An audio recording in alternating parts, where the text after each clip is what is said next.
good would it feel to be free of other people's negativity and drama?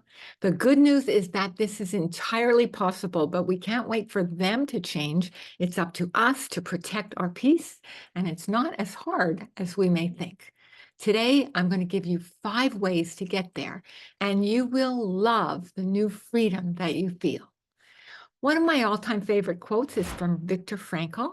Between stimulus and response, there is a space. In that space is our power to choose our response. In our response lies our growth and our freedom. So choose emotional freedom or stay stuck. What would you choose? I'm pretty sure it would be freedom and growth. It's great to want that, but now we're going to talk about the how we can get there. I'm Randy Taran, founder of Project Happiness, and this channel is all about becoming happier as we age, getting stronger from the inside out, and how to create a life you love at any stage.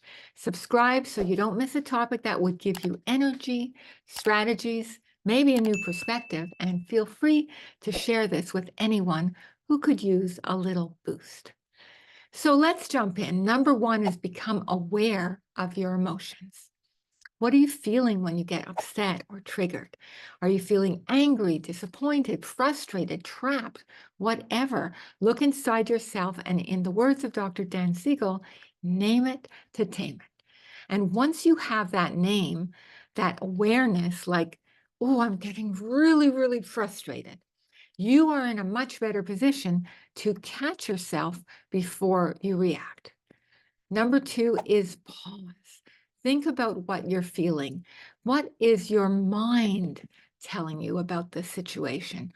What does your body tell you? Do you have a headache? Do you have your stomach in knots? Do you have tightness in your shoulders or neck? These are all messages. What does your gut tell you?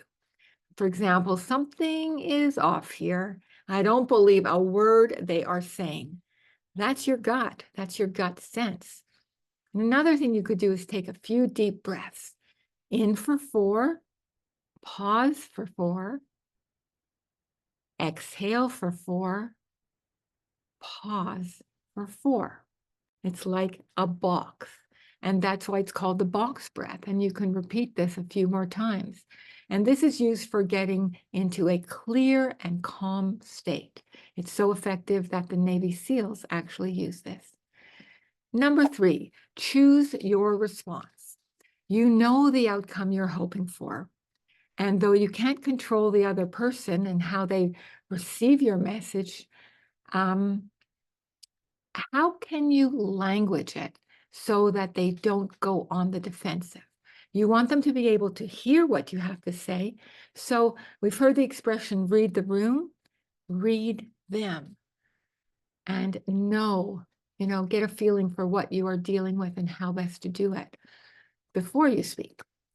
Yet, if things are escalating, as they sometimes do, the best choice is number 4, take a break and resume later. If you are boiling mad or beyond sad, it may not be the best time to engage in a conversation or serious discussion. Agree to take a break, collect yourself and recenter, and then you can return at a time that is better. Number 5, the let them theory. And this is from the amazing Mel Robbins, and it offers tremendous freedom and growth. I love this, and I find it to be a game changer because it works in so many contexts. So this is how it works. If the situation or person is not in your control, don't try to take over. I'm warning you, if you are a people pleaser or a people fixer or a people saver, your first instinct is probably to swoop right in and find a solution, take control, and, quote, make it better. The challenge here is to resist that urge. Don't try to change them or save the day. So let me give you a couple of examples. If your child forgets their lunch or books or assignment, don't drive it to school for them. It's better for them to deal with the natural consequences. Let them. Doing their homework may make you feel temporarily better, but it doesn't help them grow and take personal responsibility. If they have to be late on an assignment, let them. If an adult child wants to quit an amazing job that looks great on paper but makes them miserable, it's not your place to stand in their way. They need to drive their own life. Let them. My husband drinks Diet Coke, which, yes, people like. Some people love it, but it is not healthy whatsoever. So after many years of going on and off in my role as the food police, talk about control, I am officially retired. I am out. If he wants to drink Diet Coke, I let him.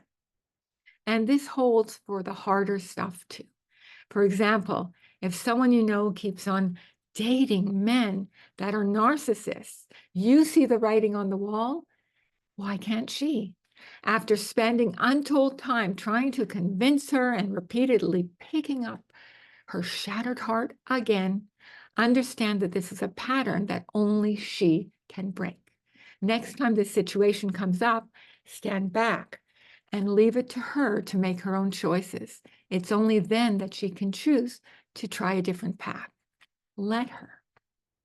Or if someone you love is addicted to alcohol or substances, absolutely provide options, but you cannot force a permanent change. It's said that nobody gets sober until they are ready. They must, in their own time frame, even if it's messy, find their inner resources. Let them. So I'm not saying that this is easy, but for your own emotional peace, tap into the power of not reacting. Let them choose their own path. And you can use the words let them, as a mantra to detach yourself from the tethers of your own disappointment, anger, fear, or anxiety about a situation. If you're not in control of that situation, do not make yourself sick about it. Trying to control others doesn't work. Give yourself the peace of trusting that life is the best teacher and people will learn as they go. That's how it's designed. Let them learn from life and be who they are. Your job is to let people be who they are, be aware of what's happening in you, your own emotions, go with your flow, and protect your peace. Dr. Amy Johnson compares forcing control with rowing a boat upstream. It's hard work, and it doesn't take you far. When you let go of the oars, the boat by itself will circle back to going with the flow. So swooping in to help others sounds great on paper, but the real truth is that you end up enabling someone's escape from their own responsibilities. And they never get to make mistakes and get stronger from them.